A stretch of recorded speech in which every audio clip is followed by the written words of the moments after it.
Welcome to the LA Business Podcast, a forum for business owners and senior executives to share the experiences about the elements that drive their success. Your host is Robert Brill, CEO of BrillMedia.co.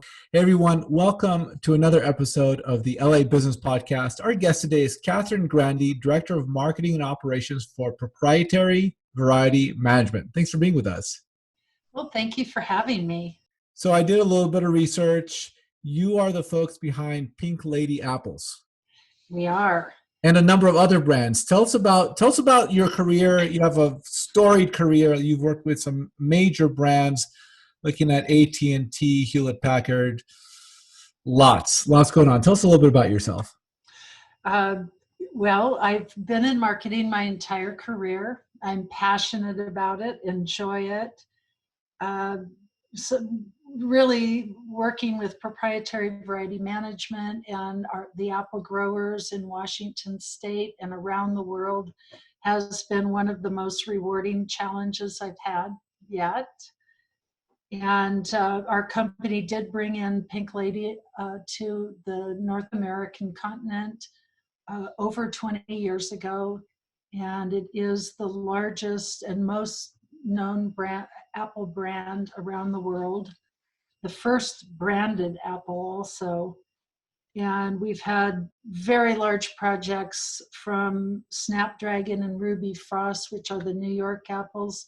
We're doing the international commercialization, and most recently Cosmic Crisp, which is the first apple native of Washington, developed for the climate here and the soil. And as many people know, Washington State is known for apples. We grow 70 to 75% of the fresh market apples in the country, but this is our first native apple, so we're pretty excited about it. And so Kathryn, let me ask you a question. Branding an apple is genius. Makes a lot of sense. Tell us the story. So you've been with the business since 2016. Tell us how you brand an apple. Well, it's an interesting story. I mean, Cosmic Crisp itself has been developed over the last more than 20 years.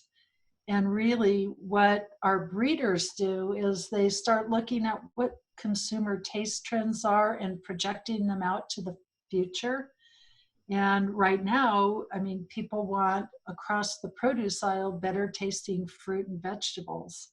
And so we found the project with Washington State University, and we realized that, you know, the trend is also to brand produce based on its characteristics. And so we were given the project, and we did a lot of data research globally and looked at the US market and what's happening with apples and their popularity and what consumer trends are. And then we did large-scale consumer focus groups to really try to understand what consumers want, what they're thinking, what resonates. And with the apple, we found that, you know, consumers want great flavor, texture, color, size and shape, juiciness. They want it to store well. They want a great eating experience. And we felt that Cosmic Crisp was the answer to that. And in our consumer focus groups, we really went in with a lot of knowledge, and it was really very much a confirmation of what we suspected. And actually, in one of the Seattle-based consumer focus groups, somebody said, we said, what about a name for, it was Washington 38. That's not a very sexy name. And so one consumer said, well, gosh, it's got this beautiful dark red color with these starlight bursts, which we call lenticels, on the apple. And it looks like the night sky. And someone else said, yeah, like the cosmos. And then with the Enterprise and Honeycrisp as the parent, some down the road in that brainstorming session, somebody said Cosmic Crisp. Wow. And we thought, bingo, that's a great name. Consumers like the texture. The apple is by name and by experience crispy, juicy. How do you communicate that to the larger consumer when there's so many different products that a consumer is buying on a daily basis, whether it's made by nature or not? There's a lot of things that we buy, and so you're vying for a lot of attention from with a lot of different competitors in the market for mind share.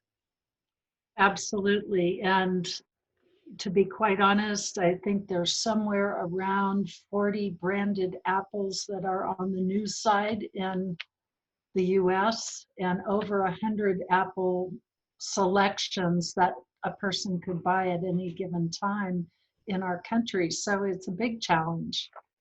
And, with the Cosmic Crisp, our team, we gathered together and we said, we really need to build the brand. We need to do it quickly because we have critical mass coming. I mean, right now in Washington State, we have almost 16 million trees planted. So we have a large volume that's going to cover the country. We are also commercializing this globally. But we felt very strongly that our campaign needed to mean something. It's a healthy product, and we didn't want to be gimmicky. We wanted to be very authentic, very genuine, because it is being grown by family farms, some who have actually even bet the farm on the apple success. So we every day think about our growers, and we want to get the best return to them and provide the consumer with something great. And we really strongly believe in the brand and the apple, and that we are delivering a quality product. So I think that message right there is part of the sincerity of our campaign. And then looking back at some of the reasons, it was we started with Imagine the Possibilities, because somebody, Bruce Barrett, the developer, had a vision, a dream for an apple that consumers would love. And we wanted to carry that theme on. And so we did a campaign really looking at children through adulthood of, what is your dream? Is it to be a chef, an artist, an astronaut? And we focused our campaign on helping people see the vision of their dreams and how to achieve them. And we felt like in this time in our world, there's a lot of transition, there's a lot going on that's, competing for not only the food space, but the political arena, the world issues. And we wanted to deliver something very positive, something about a big dream to our consumers. And we did test those ideas, and it seemed to really resonate with people. They said they want to look at, something they can achieve in their lives. And we built an influencer campaign, a big digital campaign around some amazing influencers. And we contracted people like Leroy Chow.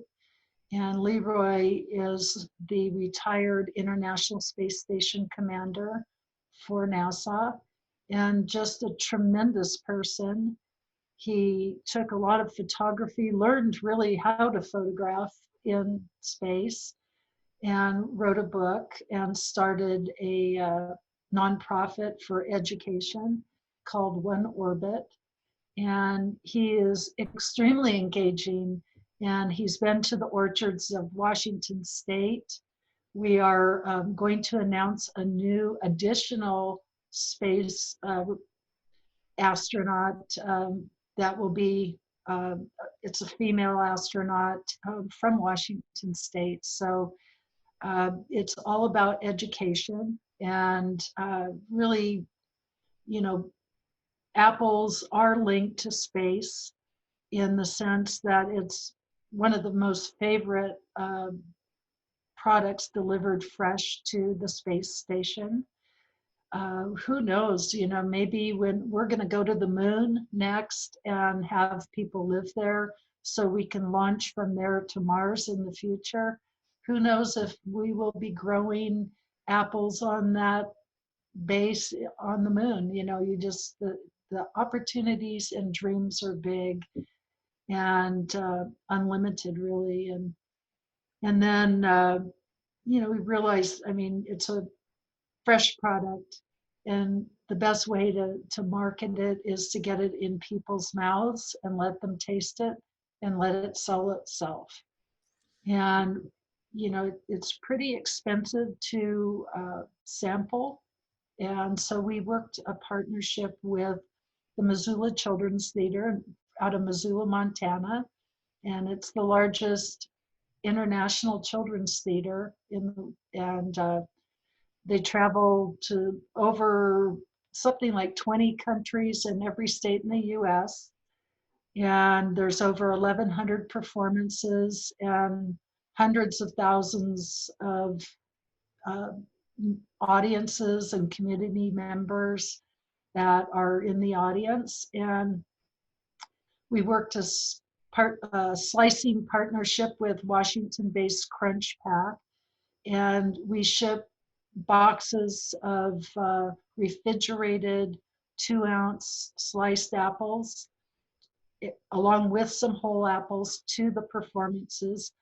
So MCT is really focused on health and nutrition, nutritious snacks with their children actors that are from the schools, and we're able to sample the audiences. So it was really our ability to be the national sponsor for Missoula Children's Theater that impacts empowering children and bringing these performances to communities while also, you know, providing healthy snacks and then providing samples of the Cosmic Crisp to the audience. So tasting's believing, right?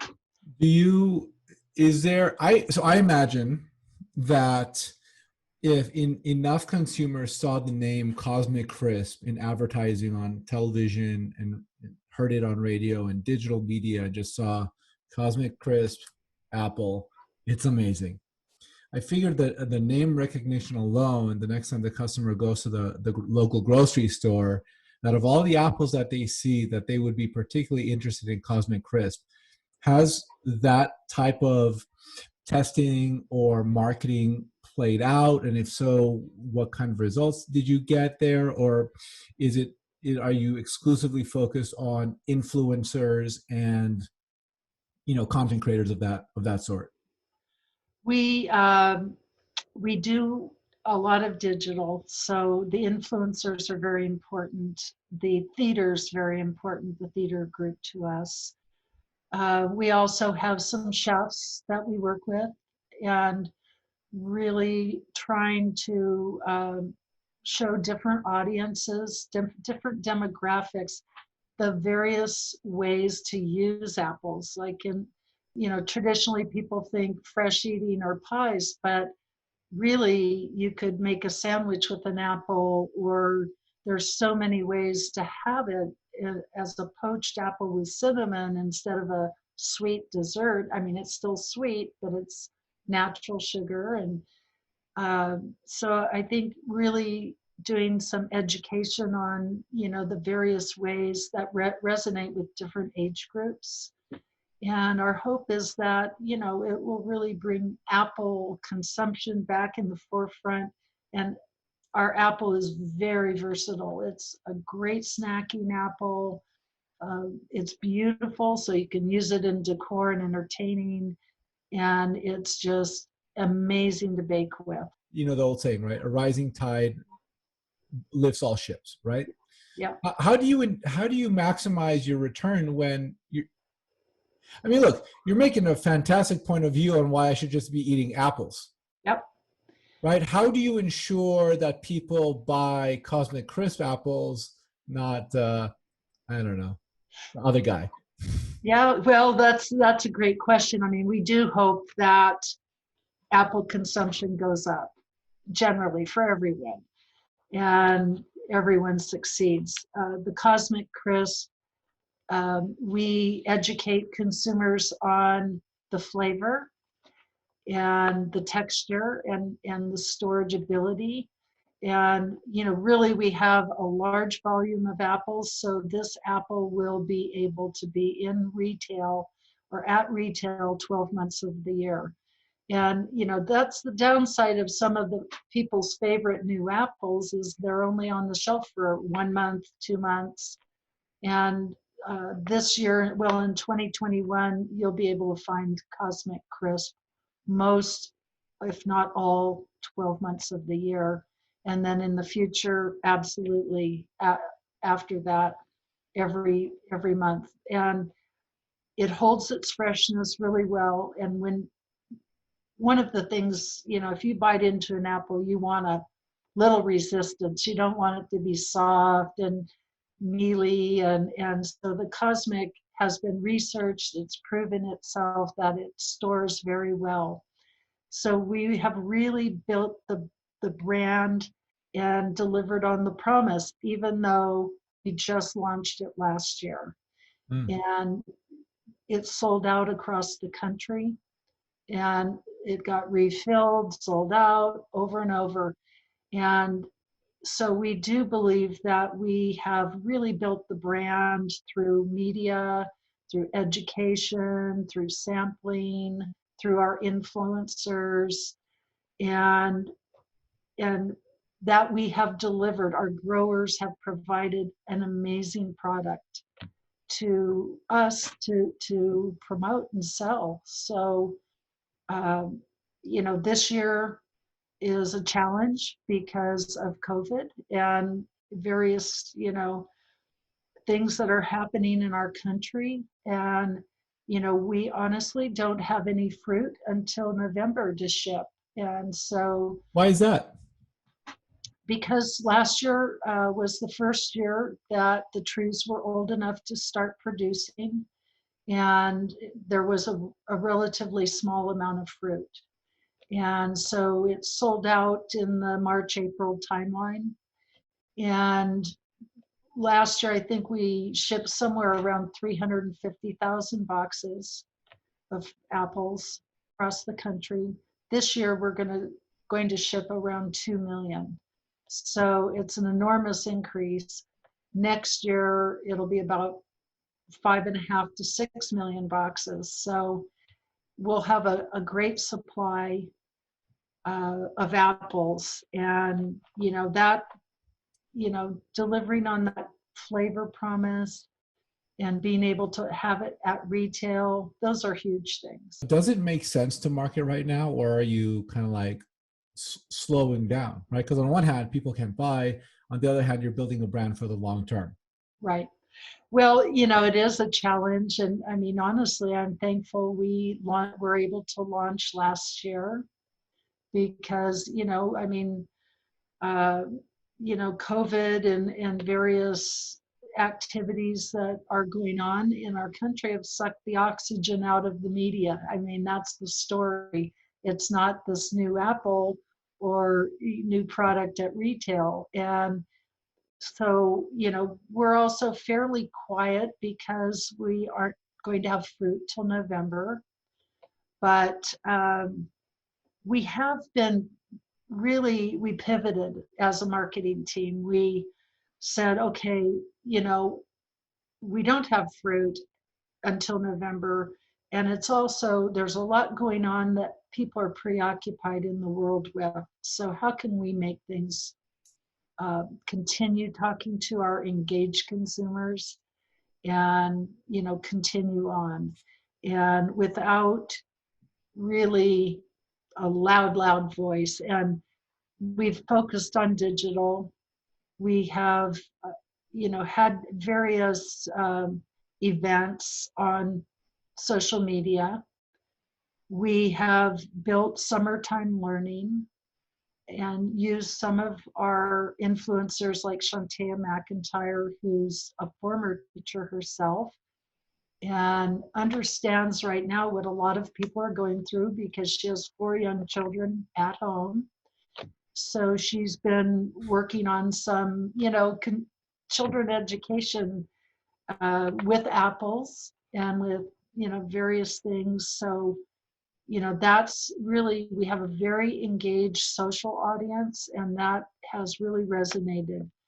We were a sponsor of the National Astronaut Day in May, and there were a lot of amazing educational uh, activities, and we participated in providing some apple craftivities, which were really fun and related to space and apples. And we also sponsored Dottie Metcalf Lindberger, an astronaut, her student talk. So that was another way of staying engaged. And then, Unify Space, with agency that we work with, hosted the National Astronaut Day virtually, and they had this amazing activity for children or adults to draw a picture on a postcard and self-address it to themselves, and then it went up to the International Space Station if they got it in by date. I think that's, just really part of our focus is that people are home cooking. Let's give them some ideas. Let's remind them that, our apples are coming. We're still out there to support them and really keep our name first and foremost. Do platforms like TikTok, does that do anything for you guys? Like, do you participate? We're not on TikTok. We're basically Instagram, Facebook, Twitter, and we are really working on our Pinterest platform with, because it's popular and also just the need right now. It's being so heavily used for ideas. So, we're have a very engaged audience, and our numbers are fantastic from the metrics side. So we know that we're reaching people. We are doing various contests and fun activities, and we have enormous participation from across the country. And Other than obviously selling out, which is a fantastic situation to be in, I would imagine, right? It's better than the alternative. What but also a downside that you can't sell more, especially right now, because I'm sure it would fly off the shelves. How do you measure, what are the sort of metrics that you look at for success of your campaigns with the space stuff and Pinterest and whatnot? I think we look at all the metrics socially, and that tells us, engagement is very important, and are we reaching consumers and the people who are out buying apples. Our consumers have a lot of questions, so we're building various videos, and so all that activity is measured, and how it's linked to our various platforms, we do measure that. Our company, PVM, Proprietary Variety Management, really believes in the value chain, starting with the consumer, going to the breeders, the nurseries, the growers, the packer shippers, the sales companies, the retailers, and then ultimately back to the consumer, because they're the ones actually buying the product. And it's everybody needs to succeed in that chain for us to be successful. And the consumers need to be happy with their purchase, and then all the way down, up and down the chain, and our growers and our packer shippers need to make money on what they're growing. And there are a lot of the older varieties of apples where they don't. It's hard to sell them for what they're paying to grow them. So we're trying to really measure every step of the way and make sure that everybody is succeeding. And in those, we all have individual measurements. Amazing. What does it take to manufacture like an apple that's customized for these attributes? Seems very complicated. Well, the interesting thing, to first of all, it takes 3 years to really get a tree grown, and it will start fruiting the first year and the second year, but year 3, 4, 5, it'll be much more significant in its yield. Um, but many apples are brought to market quickly. Cosmic Crisp has been researched for a very long time. And one of the things we believe is that it's easier for growers to grow the trees. It's naturally resistant to some of the conditions that affect apples. And that is very helpful because they don't have to spray as much. They don't have as much damage to the fruit. So you get more boxes per bin than a lot of different types of and varieties. So, I mean, that's very important. And that's really so much behind the research is, are we going to give our growers a product that they can actually deliver and afford to grow and grow relatively easy. Mm-hmm. The the research also is just important for storing apples. But going back even further, a lot of people say, oh, you're saying this is the quintessential apple, and it must be GMO. Well, I'm not commenting one way or the other on GMO. However, this is not GMO. It's a naturally grown apple. It was classically bred, which is basically the seed being pollinated by two parents.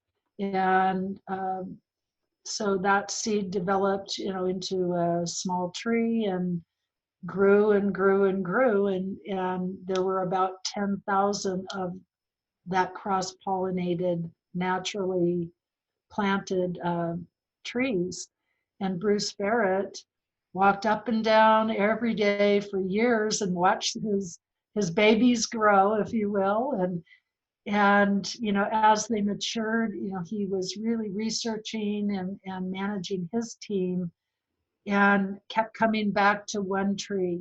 And as it fruited, the fruit was lasting, it was flavorful, and it just had the attributes. And over a long period of time, he said, this is the one we want. Even though they were all the same cross, they cut down the rest of them and kept that tree. Wow. She still stands today overlooking the mighty Columbia River in Washington State. It's the mother tree, which is kind of unusual to have a mother tree, but we have her and we commemorated her, and there she'll sit protected and in that place. And so that, really was, it's like you with siblings or me with siblings, we all have the same, like I have siblings, same parents, but, I don't get colds as often as my brother, or my eyes are blue and his are brown, so it's the natural mixture or cross of that pollen and seed that brought that tree to life. And we are Wow. creating an animated film on classic breeding to really explain the difference to consumers, because there is a lot of confusion about that. That's amazing. I had no idea what goes into something like this. This is fascinating stuff. Yeah. It our company is a fully integrated, vertically integrated company, from orchards to nurseries, test orchards, commercialization. And we realized that the demand for this tree was so great that we needed to form some partnerships. And we partnered with the Northwest Nursery Improvement Association or Institute, and sub-licensed a lot of other nurseries in Washington to help us grow the trees, because growers were so excited about the first Washington apple and everything they had seen in test orchards. So it's been quite an amazing project. So basically, your partners are accessing the same. I don't know the words: pollination, seeds, combination. They're plant materials, so they're actually getting. I mean, we're growing trees. Wow. So and they, every tree is licensed, and every grower that buys trees is actually signing a license agreement, and every step of the way there's a license. So the warehouses that growers take their fruit to are licensed, the sales companies are licensed. So it's to manage the process and the quality. And we also have a team of people working on quality standards. So we work with our growers and say, we co-developed what the standard should be, because we want that experience when a consumer buys that. We want it to be the best possible experience. Wow. And we're a brand new fruit, so I mean, it's made by Mother Nature. So we're going to have our misses at times, but overall, we really delivered a great product this year. Congratulations. This is fascinating. I had no idea what goes into making an apple brand. That's incredible. Yeah. Well, we have some amazing graphics. If you look at cosmiccrisp.com, we're working with McDill & Associates out of SoCal, California, on packaging design and branding, and it's exciting, and it's very different from what other brands look like, and it's very much focused at consumers and trying to provide them the full experience. Wow, that's really nice. Nice website too. Thank you. All right, Kathryn Grandy, Director of Marketing and Operations at Proprietary Variety Management. Thanks for being with us today. Thank you for having me.